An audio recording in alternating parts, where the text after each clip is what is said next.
Aujourd'hui c'est une vidéo un peu particulière, enfin pas si particulière puisque ça va devenir une habitude. Du lundi au vendredi je vais poster une vidéo sur un sujet que j'aimerais te faire partager.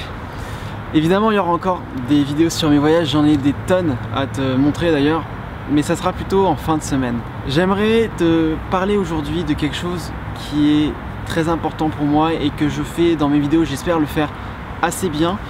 J'en entends parler dans beaucoup de domaines, beaucoup de domaines. D'ailleurs hier je regardais une vidéo d'Oussama Ammar, partenaire chez The Family, et il en parlait également et que c'est très important dans le domaine des startups. C'est vraiment quelque chose de déterminant quand on veut présenter sa startup. C'est quelque chose dans lequel nous les Français sommes très mauvais et il s'agit de storytelling.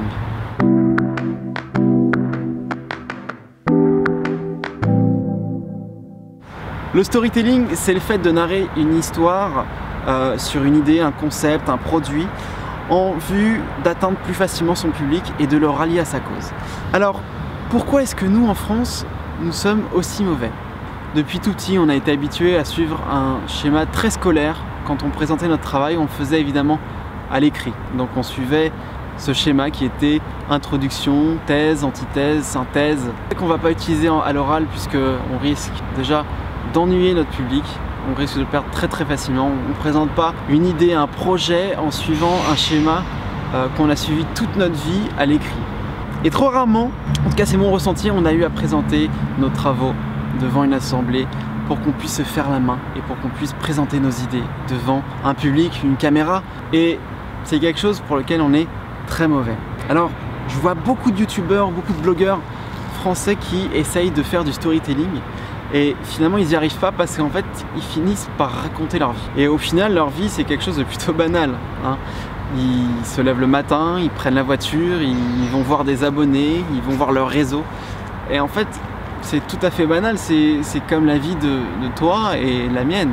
Sauf que tu remplaces les abonnés par des amis et puis le réseau par ton travail. C'est humain en fait, c'est tout à fait légitime parce que la chose la plus facile à exposer c'est soi-même.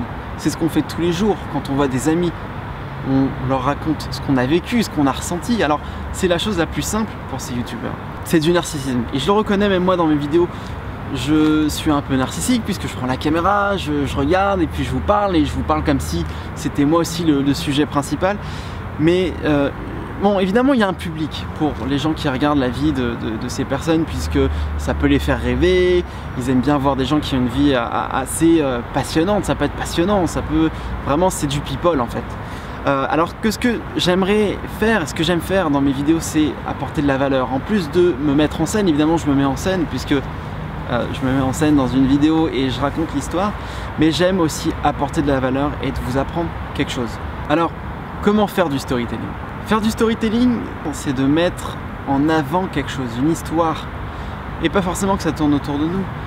Alors ce que j'ai voulu quand j'ai créé cette petite communauté, Parti en éclaireur, c'est avant tout vous apporter quelque chose, vous apprendre quelque chose sur ce que je vois, sur ce que j'ai appris, et aussi c'est quelque chose qui me permet de faire une synthèse de mes voyages. Et dans une vidéo, ce que j'essaie de faire, c'est de la ponctuer par différentes façons de raconter l'histoire. D'une part, il y a la voix off. Généralement, la voix off me sert à situer dans le contexte, à vous raconter une histoire ou expliquer quelque chose. Alors que quand je tourne face caméra, c'est plutôt pour vous dire une réaction à chose que j'ai ressentie. Alors, quoique, ça m'est arrivé aussi de tourner des voix off directement avec la caméra puisque je gagnais du temps. Mais généralement, c'est pour vous expliquer quelque chose, que vraiment vous dire ce que je vis sur le moment, ce que je ressens. Que ce soit bon, que ce soit mauvais. Et vous le verrez, et même vous l'avez vu dans des vidéos où je vous dis des fois que des choses ne me plaisent pas du tout. Et je préfère vous en faire part dans mes vidéos. Je tourne mes vidéos pour vous apporter une expérience concrète du voyage, sur l'histoire des lieux que j'ai visités, ce qu'il y a à faire, les activités, les lieux où on peut dormir. Pour tous les budgets, généralement je vais privilégier des choses qui sont pour des budgets plutôt bas, puisque j'ai pas un budget énorme. Bien que parfois il m'arrive de faire quelques petites folies parce que j'ai eu l'occasion, on m'a proposé, on m'a donné l'opportunité de profiter de choses qui sont un peu plus luxueuses, un peu plus fastueuses, des choses vraiment du luxe quoi. Mais c'est quelque chose c'est pas ma personnalité. Je préfère des choses vraiment plus simples. Je regardais hier mes stats YouTube et bien que j'ai très peu de vues, enfin j'ai pas énormément de vues, sur le petit échantillon que j'ai, j'arrive à voir que mes vidéos sont visionnées au moins entre 40 et 60%, et je pense que c'est énorme. C'est-à-dire que pour une vidéo de 6 minutes, j'aurais peut-être 2 minutes 50, 3 minutes. Mince, la lumière s'est éteinte. Bref, quand je tourne des vidéos, c'est pour vous apporter quelque chose, pour vous apprendre quelque chose, pas pour vous raconter ma vie. Donc chaque vidéo de voyage qui sort, c'est le fruit de plusieurs heures de montage, de recherche, d'enregistrement de voix off. Des fois mes voix sont pas bonnes, je trouve que ça cadre pas avec la musique, alors je passe beaucoup de temps dessus. Et c'est très important d'avoir un ensemble cohérent dans une vidéo pour que ça puisse intéresser son public. Et avant de tourner une vidéo, je sais jamais à quoi ça va ressembler, j'ai une vague idée. Mais généralement ça finit par être quelque chose de totalement différent. En tout cas, voilà ce qu'il en est pour ma vision du storytelling.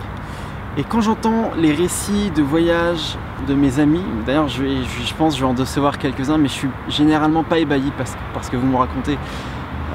On peut me dire ouais, j'ai fait de l'éléphant, je suis monté sur un alligator, j'ai eu un serpent dans ma bouffe, enfin, bref, des récits ouf. C'est bien, c'est ton expérience que tu as vécue, mais moi ça m'apporte rien. Et je préférerais que tu me racontes une anecdote sur le pays que tu as visité, sur le lieu. Tu pourrais me dire, oh, j'étais dans un temple, c'était le temple d'un grand empereur. Bon, je dis des bêtises, hein, mais et cet empereur, il a apporté ça à ce pays depuis. C'est une culture assez impressionnante. Enfin, c'est des choses, des anecdotes qui m'intéressent et qui façonnent en fait le monde, qui ont façonné le monde et qui fait que c'est aujourd'hui, il est tel qu'il est. Alors, j'aimerais avec cette vidéo que tu te poses une question. Est-ce que tu veux aussi faire comme les blogueurs et raconter ta vie? Ou est-ce que tu veux apporter de la richesse à ceux qui t'écoutent? N'oublie pas qu'il y a un monde qui t'attend. Merci de m'avoir écouté.